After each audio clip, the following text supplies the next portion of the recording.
കാസർഗോഡ് ചെറുവത്തൂരിൽ മണ്ണിടിഞ്ഞ അപകടം. വീടിന്റെ ചുറ്റുമതിൽ നിർമ്മാണത്തിനിടെയാണ് മണ്ണിടിഞ്ഞു വീണത്. 3 തൊഴിലാളികൾക്ക് പരിക്കേറ്റു. രക്ഷാപ്രവർത്തനം തുടരുന്നു. അരുൺ പൂപ്പറമ്പ വിവരങ്ങളുമായി ചേരുകയാണ്. അരുണി, മണ്ണിനടിയിൽ പെടുന്ന സാഹചര്യം ഉണ്ടായിട്ടുണ്ടോ? മാധു, തൊഴിലാളികൾ മണ്ണിനടിയിൽപ്പെടുന്ന സാഹചര്യം ഉണ്ടായിട്ടുണ്ട്.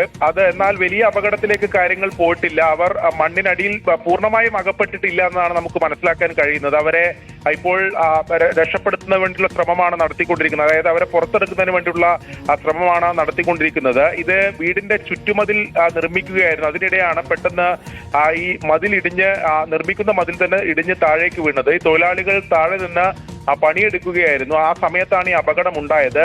മണ്ണ് പൂർണ്ണമായും തന്നെ താഴേക്ക് വീഴുകയായിരുന്നു. എന്നാൽ ഇപ്പോൾ ഈ ഒരു അപകട സാഹചര്യം മറികടന്നിട്ടുണ്ട് എന്നാണ് മനസ്സിലാക്കാൻ കഴിയുന്നത്. നാട്ടുകാരും അതോടൊപ്പം തന്നെ ഫയർഫോഴ്സും ഒക്കെ അവിടെ എത്തി ഇവരെ ഈ പുറത്തെടുക്കുന്നതിന് വേണ്ടിയുള്ള ശ്രമമാണ് നടത്തിക്കൊണ്ടിരിക്കുന്നത്. എന്നാൽ ഇവർ പൂർണ്ണമായും മണ്ണിനടിയിൽ പെടാത്തത് കൊണ്ട് തന്നെ അത്തരത്തിലുള്ള ഒരു വലിയ അപകടത്തിലേക്ക് അത് കാര്യങ്ങൾ പോയിട്ടില്ല എന്നതാണ് നമുക്ക് ലഭിക്കുന്ന വിവരം. അല്പസമയം മുമ്പാണ് ഈ അപകടം ഉണ്ടായത്. അവിടെ വീടിന് ചുറ്റുമതിൽ നിർമ്മിക്കുകയായിരുന്നു. 4 തൊഴിലാളികൾ ഉണ്ടായിരുന്നു എന്നാണ് മനസ്സിലാക്കാൻ കഴിയുന്നത്.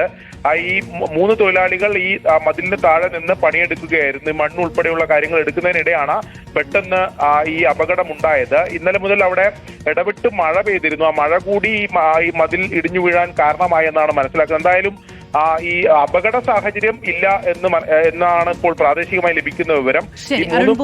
വിവരങ്ങൾ നൽകിയത് കാസർഗോഡാണ്. വീടിന്റെ നിർമ്മാണത്തിനിടെ ചുറ്റുമതിൽ നിർമ്മാണത്തിനിടെ മതിൽ ഇടിഞ്ഞു വീണത്. തൊഴിലാളികൾ മണ്ണിനടിയിൽപ്പെടുന്ന സാഹചര്യം ഉണ്ടായി, പക്ഷെ പൂർണ്ണമായിട്ടല്ല. അതുകൊണ്ട് തന്നെ അപകട സാധ്യത കുറവാണ്. അവരെ പുറത്തേക്കെടുക്കാനുള്ള ശ്രമം തുടരുകയാണ്.